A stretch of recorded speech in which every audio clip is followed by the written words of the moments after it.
SJC-11670, Commonwealth versus Cruzado.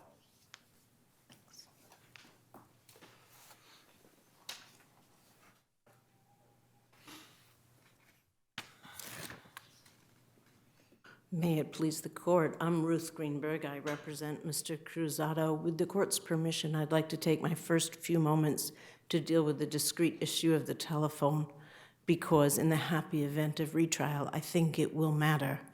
And I begin by saying that a telephone is like jurisprudentially speaking, a telephone is the same as a suitcase or a pocketbook. As the chief said before, rarely do we see a case where the telephone is actually registered to the telephone user. In this case, the telephone was given to the defendant by a crackhead for his use. And he told the police that when they interviewed him, and he told his lawyer that.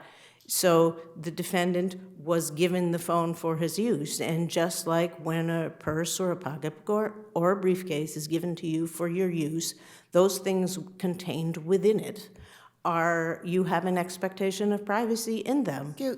Even if we assume that the defendant had an expectation of privacy, they did get a warrant, and isn't your argument more about whether the length of time was? Yes, that's exactly right. Okay. Yes. But assuming that it wasn't okay, I'm not saying it was or it wasn't, wouldn't they have gotten that information, Matthias, wouldn't they have gotten her information from the victim's phone as well? From the phone in the house. Yes, but they would not have pursued it. In fact, there was testimony at the trial that they pursued Ms. Matthias only belatedly and only after the telephone was searched. Okay. That's how we know, because there was testimony. So what was the police supposed to do with that phone if They they were not supposed to hold on to it? They were supposed to return it to the defendant, because the Put it to the defendant when he said it wasn't his? He didn't only say it wasn't his, Judge. He said, it was given to me by a crackhead. There's a long discussion, and he says, yes, I use it. Yes, it's mine to use. Yes, it's given to me. I think he also uses the word dickhead. But he definitely says, yes, it was given to me. And it was not the police to keep. It belonged to him the same as his pants. And instead, 3 days passed, and they let him out without pants or a telephone. I think the correct question for the court here to ask is, how long is appropriate for the police to wait when they have what they need to get a warrant? And that, I believe, is the question that will give bright-line guidance to police departments in the future. They took this telephone from him appropriately because he was a prisoner on the 7th of December. But in the 10 days between the 7th of December and the 17th, when a warrant was obtained, the police took no further action on this case. Everything that was contained in the warrant was available to them on the 7th of December, and there was no reason for them not to get a warrant on the 7th of December. There was none. So when we talk about unreasonable delay, that means for the delay there must be a reason, and here there was no reason, and therefore no excuse. I mean, a warrant requirement is not when we get to it, and the measure of the delay must be measured, the reasonableness of the delay must be based on the reason. I thought some of the delay, when we do a delay analysis, we're often looking at whether the evidence is going to evaporate or the information will go stale, or I mean, I understand there's a limit and you can't hang on forever, but this doesn't seem like an unreasonable amount of time. Well, that would be a judgment for the court to make, but when we make that judgment, when we say not unreasonable amount of time, we say what is the reason for the amount of time. What's our case law say regarding computer searches in a reasonable amount of time, or have we said something on that topic? We haven't spoken directly. We've said 6 weeks is definitely too long for a telephone. In Commonwealth versus Kaup, which is some time ago, we said a 9-day delay for KAU. I'm sorry, you know. We'll get it, yeah. Yeah, a 9-day delay for a computer was not too long, but that in Kaup, the police are doing something during that time. So the question that I'm asking you to address, and I don't believe it to be a matter truly of first impression, is if they have enough for a warrant already, why do they delay? Should our case law on telephones, because we've said it so many times, be the same for computers, right? As far as delay, because we've used expectation of privacy, we use mining information, and you certainly know the line of cases about cell phones and computers. Shouldn't we look to our computer case law as well for this delay issue?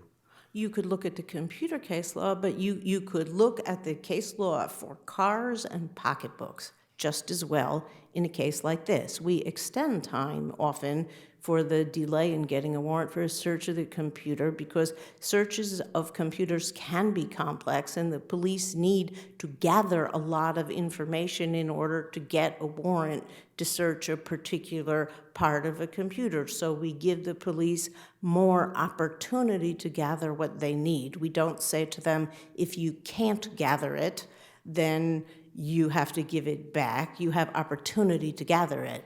But this case addresses a completely different question. If you have enough, why do you wait? And that's what we need to address here, and what the court needs to do is give a bright line rule of if you've got it, use it, and if you don't think it's enough, then give it back. Because here it's not a question, as I said, of them doing more stuff. Whatever they had day one. And they didn't get a warrant, they ignored it. And I do think it's correct to say it's not, they needed a warrant, even, they didn't have an excuse for not getting a warrant because there was possibly a future issue of standing litigation.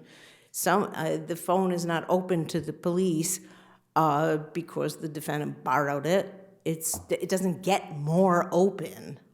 It's open or not, and here... And this was a ineffective assistance claim, right? Because there was no motion to suppress. There was no motion to suppress. And I do want to say to the court that I checked back to make sure that I preserved the standing issue and the Fourth Amendment claim, and I do see at page 96 of the record appendix, at page 107 of the record appendix, at page 112 of the record appendix, I cite the Fourth Amendment at page 113 of the record appendix. I cite to Riley at page 390 of the record appendix. I specifically say it's the defendant's intention to preserve the federal issue for federal review.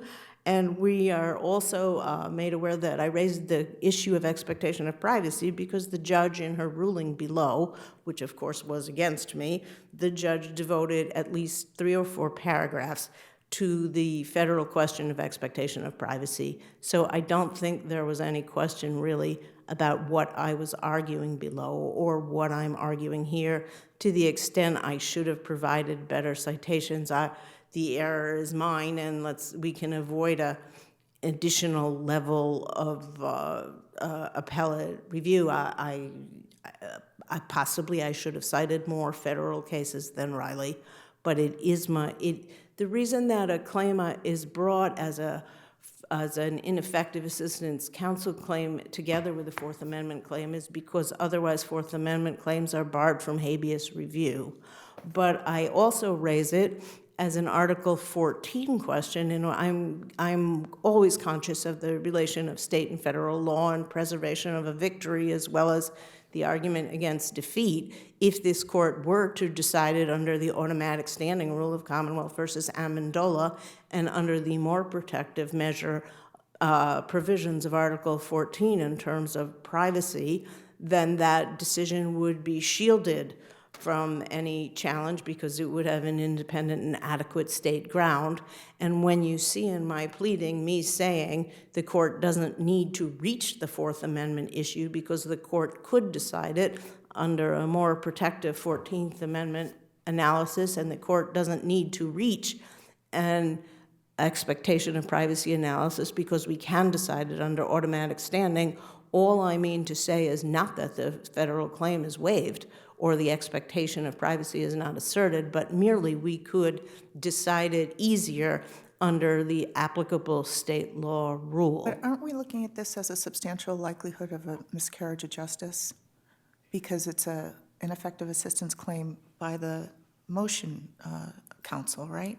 Yes, Failure- okay. but if the court were to say, it's not as tricky as that. If the court were to say that if defense counsel had brought the motion, he would have won, then it is ineffective for him not to have brought it.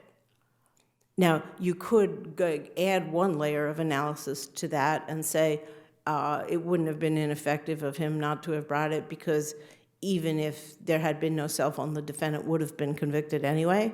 Right. And that might be the Commonwealth's argument, but I don't think we reached it. If there had been no cell phone evidence in this case, it certainly would have made a difference to the verdict because it is the evidence from the cell phone that connects the defendant to Ms. Matthias altogether. Can I turn you to an argument that you did not make, but that we may need to address under 33E, which Yes, is there was a mitigating instruction that was given by the judge, but it was sudden combat. It was not reasonable provocation. And I don't see any request by defense counsel for a reasonable provocation mitigation instruction. And would the conduct of an indecent assault and battery by the victim on the defendant constitute reasonable provocation? Judge, I'm going to ask you to address that under your independent of me under 33E review. Certainly, a sexual assault is provocation. And whether it would... The case law that I've looked at, there's not much. Commonwealth versus Felix, Commonwealth versus Pierce, I think, is the Commonwealth versus Halbert. Both older cases, both actually involve the same, not Felix, it's Halbert and Pierce, I think. I mean, you're basically asking, is there longer any validity to what was once called the guardsman's defense? I don't know what the guardsman's defense is. What's the guardsman? Defense against homosexual assault as reasonable provocation for homicide, but we don't. Have we recognized that in the past? I don't. In Halbert and Pierce, we don't. And in Commonwealth versus Toon, which there's a question of what if you're threatened. Is there? There's a line of cases on it, Judge, and I would be happy to brief it, but I would be delighted to brief it. I will invite the parties to address that issue. I would be grateful, but I do want to say that the defense in this case was not provocation. The defense in this case was that the defendant wasn't there. I understand that, but there was actually there was a mitigating. The judge did give a sudden combat mitigating instruction, and I don't know that whether that was requested, but this does not seem to be sudden combat. So No. it's sort of strange to me that the instruction that was given was sudden combat. It is indeed, and the defense was, I wasn't there, it wasn't me, I wasn't in that house, and it wasn't me.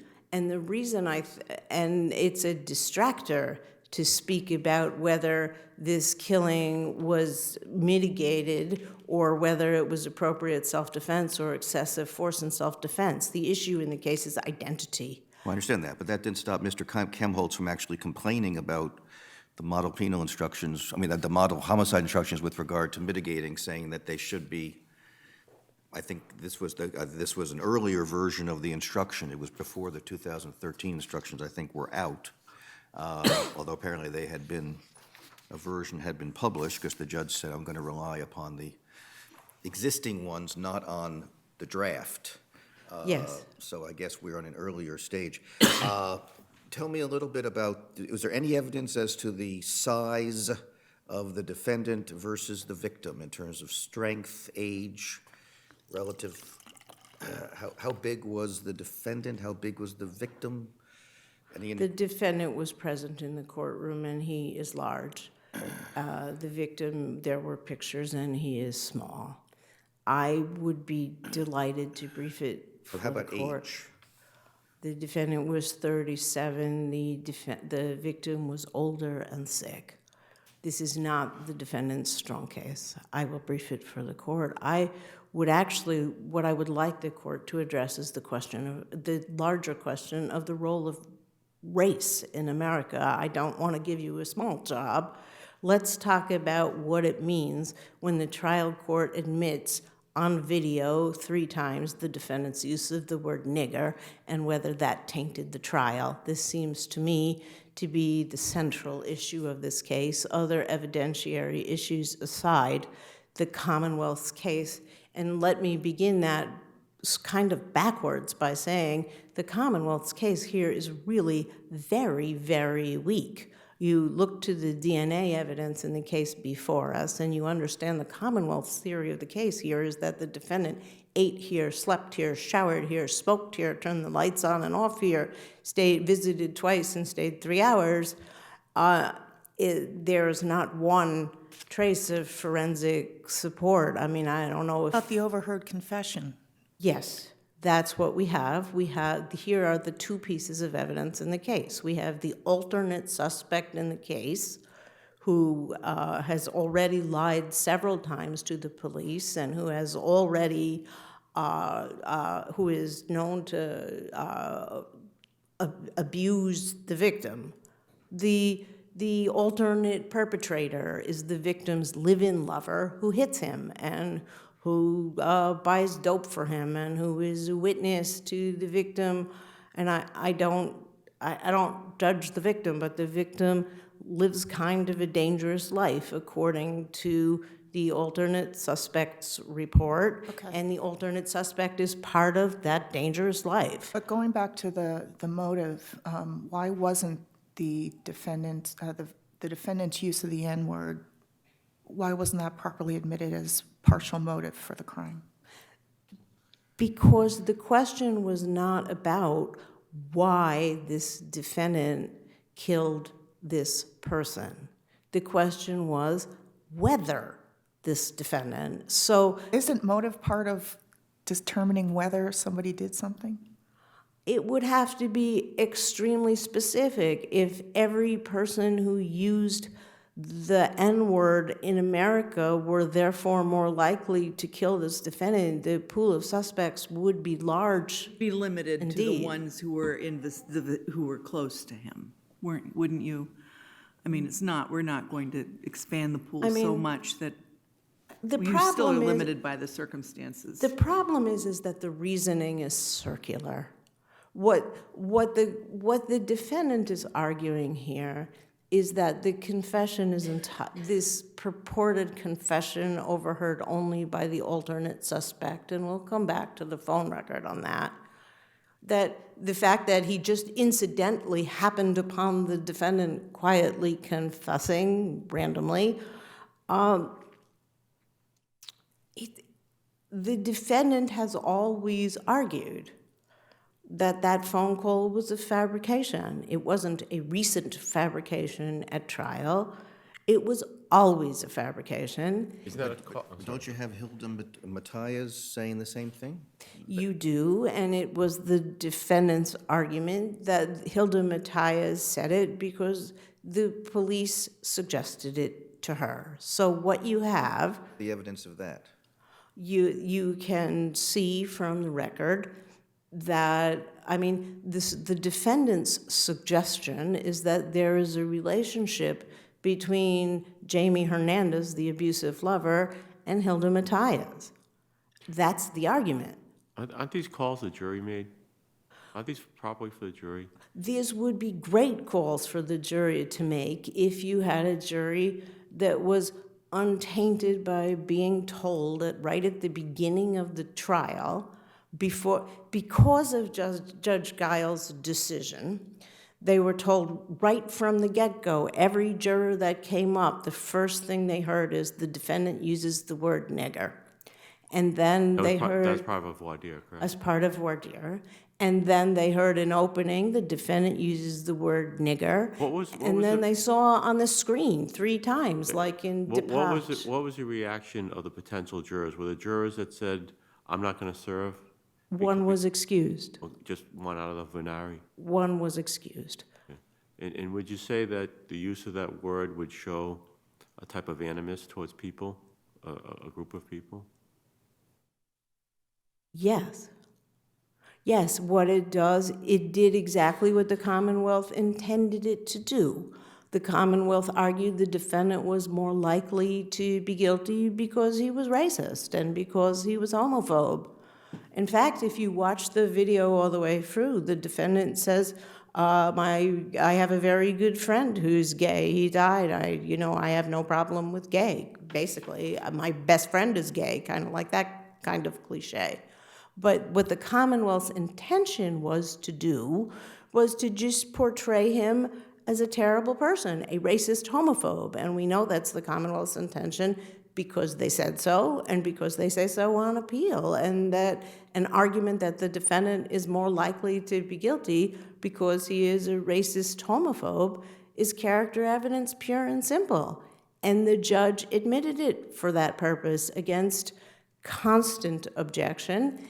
And because the judge admitted it for that purpose over objection, the brilliant closing argument, but entirely inappropriate closing argument, the forbidden argument of the prosecutor imagining the defendant thinking the words faggot, imagining the defendant thinking the word nigger, really turned what was really a very weak case against the defendant into a really passionate and compelling argument that the defendant was a terrible racist homophobe, when the question was really, did Jamie Fernandez make this up to avert suspicion, and did Hilda Matias, who was looking to please the police, just follow along with what the police told her happened? And I do want the court to look at what I provided this court by letter, because that cell phone that Jamie Hernandez said, I heard the defendant calling on it, confessing it. The call right before that is a call to Stanley DeVorce, the friend of Jamie Hernandez. And the fact that it looks like, and of course I can't say, I'm not there, and I can't say that a call to Jamie Fernandez's friend was made by Jamie Fernandez. All I can Hernandez, say, right? Hernandez, I'm sorry. No, it's okay, but you're talking about information that was or was not part of the trial? The cell phone captures, when it's perhaps I don't want to say carelessness. When I say cell phone records, I don't mean CSLI. I mean records which were taken from the cell phone, the screenshots.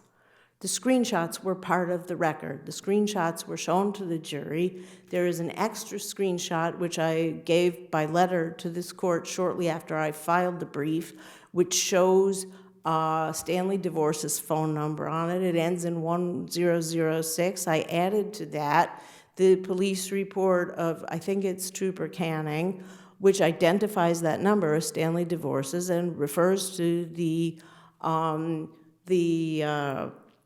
Stanley DeVorce as a friend of Mr. Hernandez, not a friend of the defendant. And that I added to the record by motion, or I asked by motion to add to the record, and I received no objection to that request in September of this year.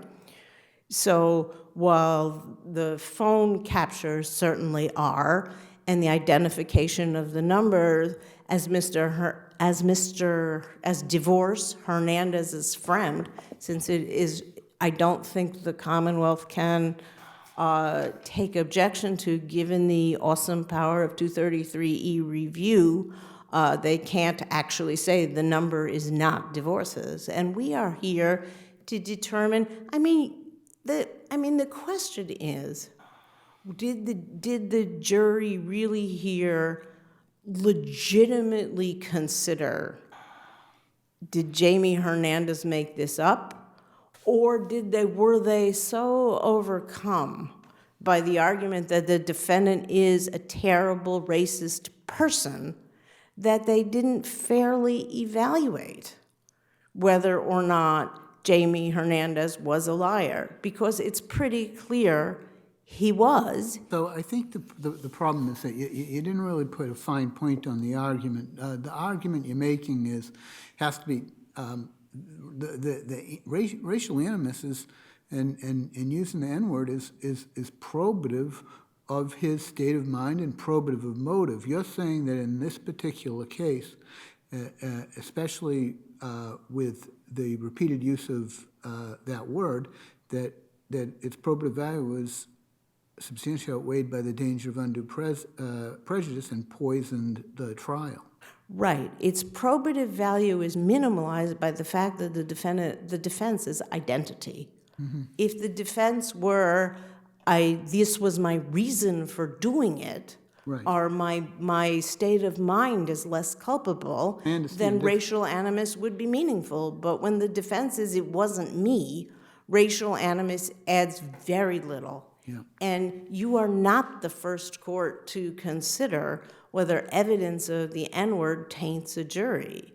We're not supposed to have the N-word at trials unless it's really, really probative of something the Commonwealth has to prove. And here, even let's say motive is not something they have to prove, but if they did have to prove motive, they already have motive. They have, if they're going to, if they're going to take this purported confession as existing and true, and if they're going to take Jamie Hernandez as reliable, then motive is established by sexual assault. They don't need more motive than that. That's motive enough. So the additional probative value of adding racial animus, as in, well, if you were a white person that sexually assaulted me, I wouldn't have been so mad, doesn't matter, because the question is not how mad is he. That would have already created a motive, and there was no need to layer on motive and create this additional unnecessary and persistent risk, which permitted the jury to be tainted at the beginning and allowed the illegitimate argument at the end. And that's what I got. Thank you. Ms. Tilley.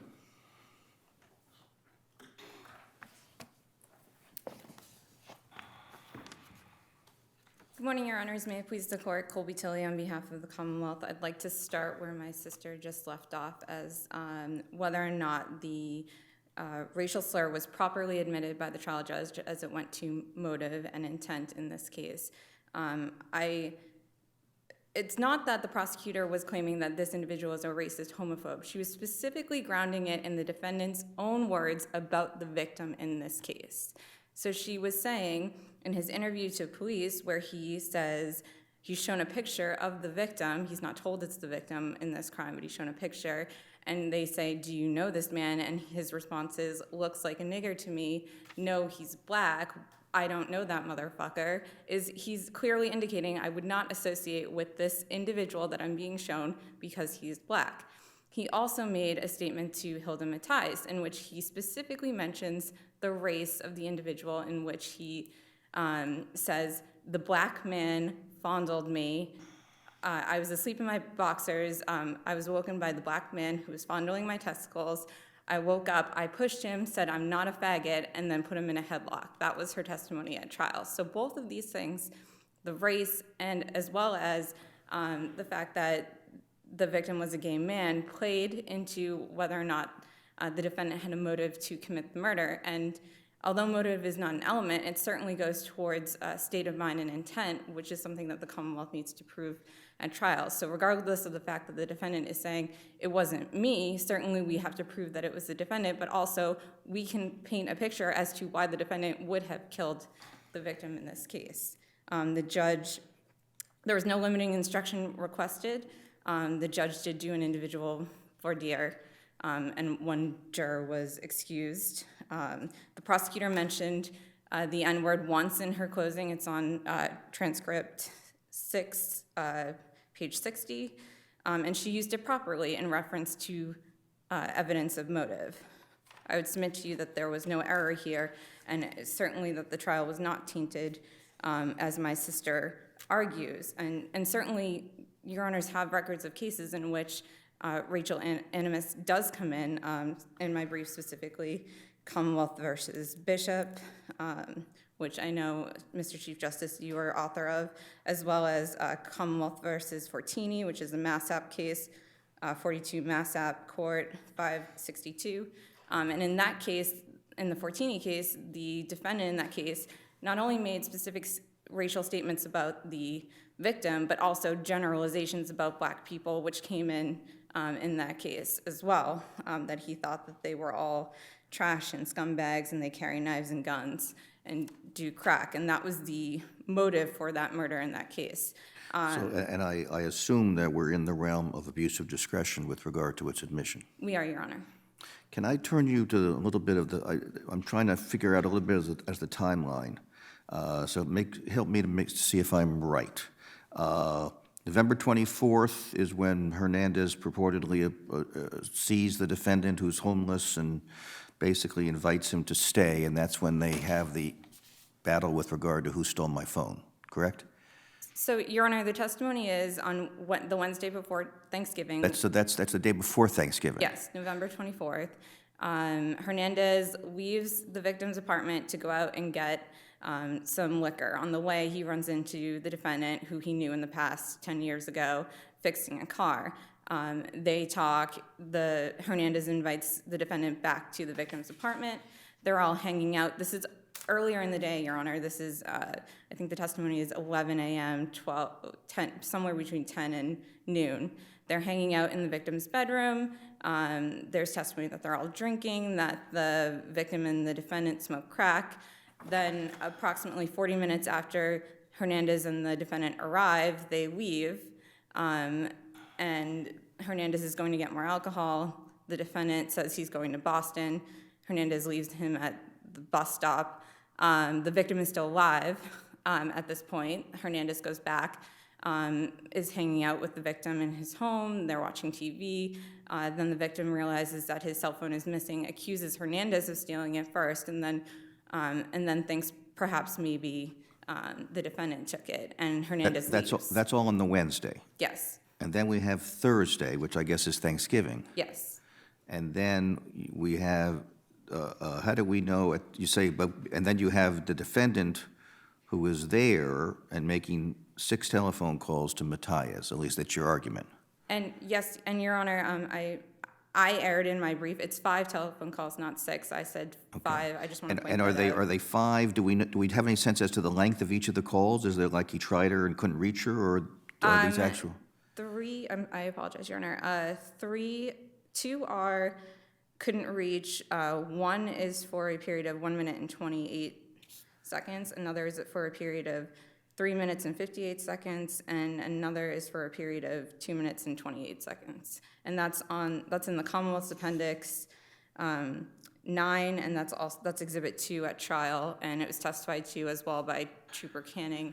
I believe that's transcript 5 in the 99s, I think. Okay, and Matthias, I gather, says she has no memory of speaking to the defendant on that day, on Thanksgiving Day. She could not specifically remember a phone call with the defendant on the 24th. What the testimony was the defendant calls you from multiple numbers. He doesn't have a stable number. And she said, yes, I receive phone calls from him from multiple numbers.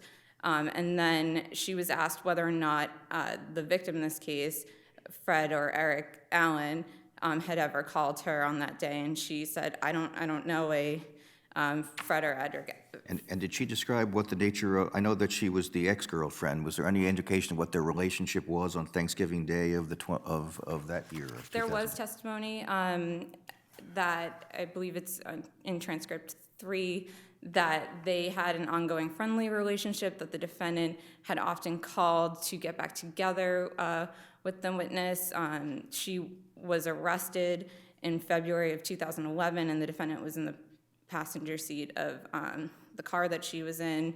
So all of that came out before the jury, that she continued to talk to the defendant even after he made the statement on December 7th that he put someone in a headlock and left him on the floor of the Right, apartment. so I'm just going back, so basically, the defendant, according to you, calls his ex-girlfriend on Thanksgiving The day night. before Thanksgiving, yes. I thought it's now Thanksgiving. I thought that, is The it phone 6 calls are PM? from November 24th. Oh, it's November 24th, so it's the same day as, It's later in the evening, yes, Your Honor. it's the same day as when he left. Yes, So he came back that same day, even after the victim had blamed Hernandez for allowing him to come. yes, but the defendant was not present for the conversation about the cell phone, and the test, Hilda Mattias specifically says, and I just want to make sure I get the wording correct, and that he told her that he returned to the, he was tired, he was on the streets, he went back to the black man's house in Chelsea, he showered, fell asleep in boxers, the black man was touching his testicles, and he yelled, "I'm not a faggot." That's on transcript, volume 3, 272 to 273. So the victim is still alive at 7:19 because the victim is calling his ex-husband. Yes, that is correct. Then you had the back door seen ajar at 8:30 PM. Yes, Your Honor. And what inference has anybody drawn about that? There was, the Commonwealth's theory was that it was a red herring, that it was a windy night. There was testimony that it was a windy night. The officers that responded indicated that the only thing that was broken was the storm door that was blowing in the wind. They didn't seem to see anything else amiss. They did knock on the victim's apartment. This, I think, occurred around 11 p.m. at night. No response. The landlord, who was a second-floor tenant, went out to the grocery store at about 7:30. There was a light on, but really nothing else amiss. When she came back, the storm door was broken. That was about 8:30, and she called the police at about 10:30 or 11 to just come check it out. So the Commonwealth's view is that's much ado about nothing. Yes. No one's contesting there was forced entry or anything like that. No. And then midnight, the neighbor hears somebody leave the Through the front victim's door. apartment. Yes. And the Commonwealth's view is that's when the defendant left, that the murder occurred sometime between 7:19 PM and midnight? Is that the theory? That is the theory, essentially. No one sees or hears from the victim on Thanksgiving, and I believe his brother testified. I called him on Thanksgiving, but received no response. I know the landlady indicated that she attempted calling him later in the evening on the 24th and received no response. They knocked on the door, received no response. So it's possible that he was dead at that point. They find him on Friday after Thanksgiving, the home health aide and the landlord in the morning. My memory is that there was no damage to the door, any indication of some sort of like robbery or break-in. What about the limitation on cross-examination that the defendant's ex-girlfriend, Ms. Mateus, was Mr. Hernandez's drug supplier to explain the telephone calls? Certainly. There was absolutely zero proffer to the trial judge that Ms. Mattias knew the victim, in this case, Frederick Allen, or Mr. Hernandez. Her testimony was she didn't know these people. She was shown pictures of them. I've never seen them before. And the judge specifically asked the trial attorney, tell me how you're connecting these people. And his response was, my theory is that the phone calls were made as a result of the conversation between Cruzado and the victim at the time when both of them were smoking crack. So he was saying the defendant gave Mattias's phone number to the victim when they were smoking crack because she's a good source of drugs. And that was his theory. And the judge specifically said, it is again, for the fifth time, wild speculation that the phone calls were apparently placed to Ms. Mattias were not from Mr. Cruzado, whom she had a relationship with, but with Mr. Allen, that she doesn't even know. There was no proffer that said, my client is going to testify that he gave the number to the victim so that he could call her for drugs. And in fact, What about this? I don't know that the appellant makes this argument precisely, but what about that the issue is not whether or not that cross-examination is going to be very effective for all the reasons that you just said, but whether or not there's a good faith basis to ask the question, since the defendant evidently told the attorney that. but that's, I would caution, Your Honor, that's not what the defendant said. Okay. The proffer to the judge was, my theory is, not the defendant told me. Okay. And then his additional proffer later that she was a drug dealer is my client says she's a drug dealer. Not that, again, not saying that my client says he gave the number to the victim. There was no proffer to the judge of that. It was wild speculation that. But you agree, okay, but you agree that if the defense attorney came up as incredible as the jury may have found it to be, if the defense attorney came up and laid out why the defense attorney believed there was a good faith basis to ask the question, it could have been asked. If the defendant had represented to his counsel that he gave the number to the victim and that Hilda Mattias is a drug dealer, perhaps, maybe, but that's not this case. That's not what happened here. And I would say that the judge did not abuse her discretion in excluding this, that she classified it as wild speculation. And he wasn't precluded from arguing this in his closing. He did argue in his closing, we don't know who called that night. Could have been my client, could have been the victim. We simply don't know. So it's not as though he didn't get to comment on the 5 phone calls that were made. He still put forth that, and he asked the question. It was objected to. It wasn't stricken from the record. But I would submit he wasn't precluded from that line of argument. Moving on to... Before you leave, did Hernandez live with the victim? Hernandez's testimony was that he did not have a key to the apartment, that he stayed there about, I think he said 3 to 5 days a week. He did not keep personal effects of the apartment.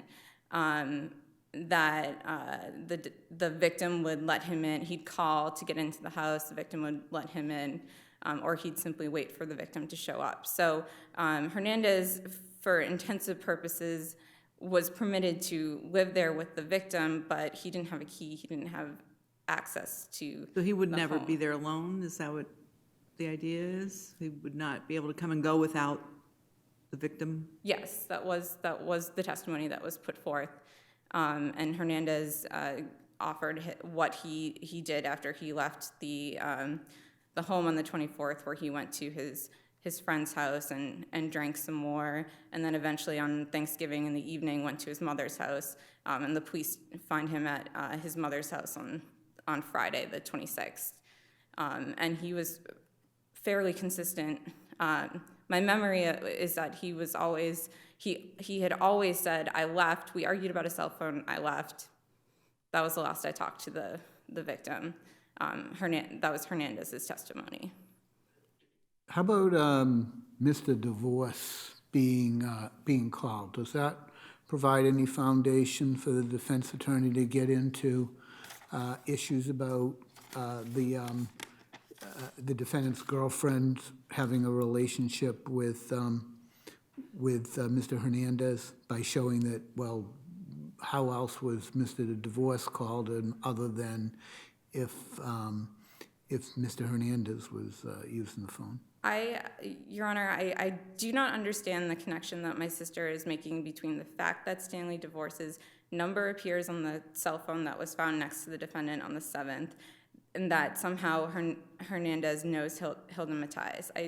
I do not see the connection there. I will agree in that the phone screenshots have Mr. Divorce's phone number on it. He was subpoenaed to appear at trial. A KPS issued. He did appear. Defense counsel had a conversation with him outside in the hallway to determine whether or not he was going to call him as a witness. he came back to the judge and represented, I'm not going to call this individual. So to wildly insert this theory now where there's no evidence at trial, and quite frankly, I did not see it as part of the record, but if my sister indicates that there were motions filed, it would have been helpful in her reply brief had she actually cited the pages that she's referring to, but that this was not something that was put forth before the jury, and it was certainly not argued before the jury. What was argued to the jury was that the defendant gave Hilda Matthias's number to the victim. Can you talk about the cell phone search and whether there was any evidence on the record about the delay, why the Commonwealth waited 10 days to obtain a warrant? Certainly, Your Honor. First, I would like to just address a procedural issue. So this was a result of a motion for new trial claiming ineffective assistance of counsel. There was no affidavit filed by the defendant. There was no affidavit filed by trial counsel in the initial submission for a motion for new trial.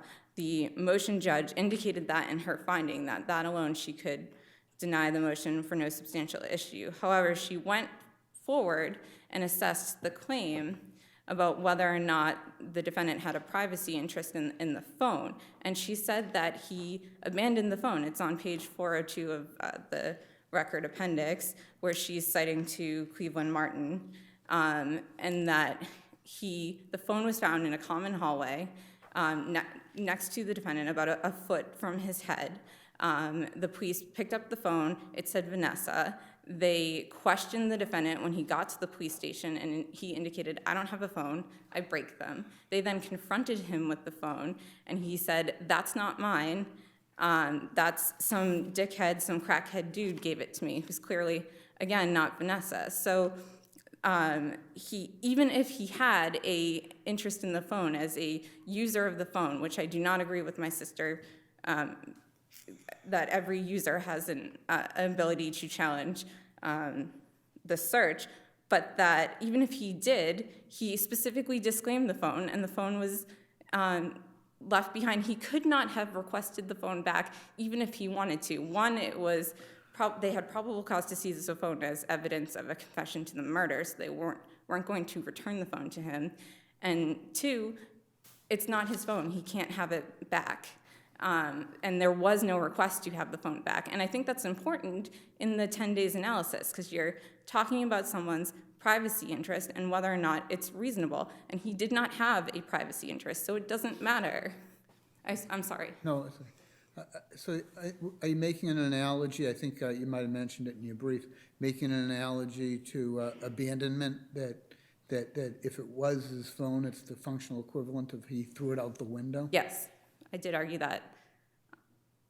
What is 220 Broadway? Is it a crack house? 220 is an apartment complex. There was testimony at trial that people congregate there, that they drink there, that they do drugs there on the third floor in the back hallway.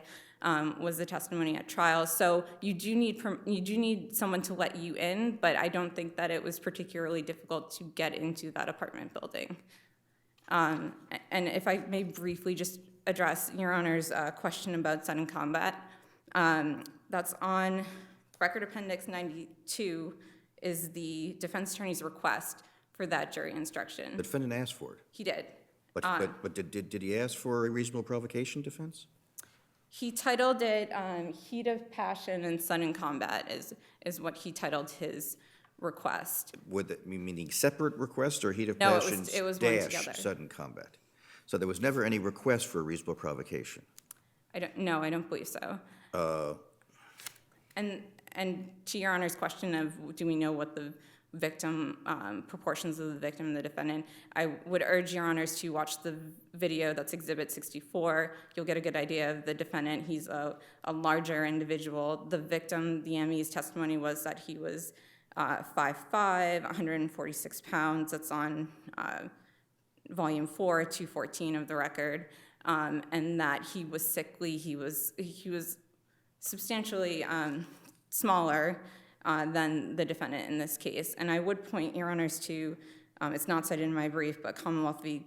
Glacken, which is 551 Mass 163, 2008. I believe the mitigating circumstances in that case were self-defense, but the issue in that case was the victim made an unwanted sexual advance, a gay man made an unwanted sexual advance to the defendant, and the defendant had a prior history of post-traumatic stress for a rape as a child, and that was his essential defense, that I reacted the way I did because this person made an unwanted sexual advance, and I stabbed him 30 times, and I had this past history. We don't even have any testimony of a past history or any sort of thing. You denied 33 review in that case and let the first degree stand. What was the site for that? I'm sorry, 451 Mass 163.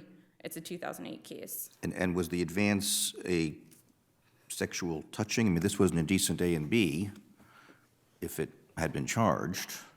Yes. I don't want to misquote.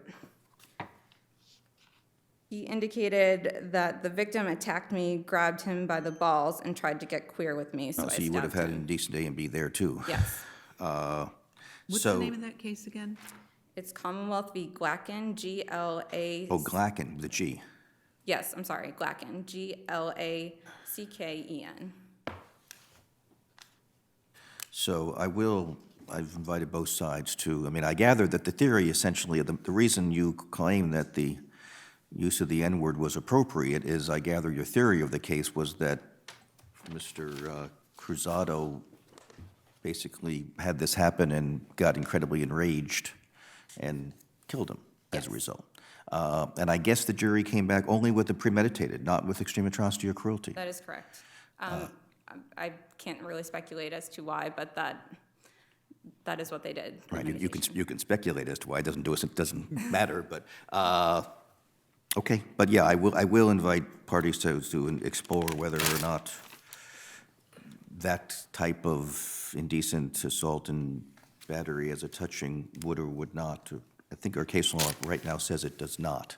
But it is something that I think I'd want to at least explore, especially given the theory. I mean, it's interwoven with the use of the N-word. Yes, it Because that is. essentially is your theory of the case, so Yes. it's sort of an interesting combination is your, so, okay, All right, thank you, Your Honors. thank you. All right.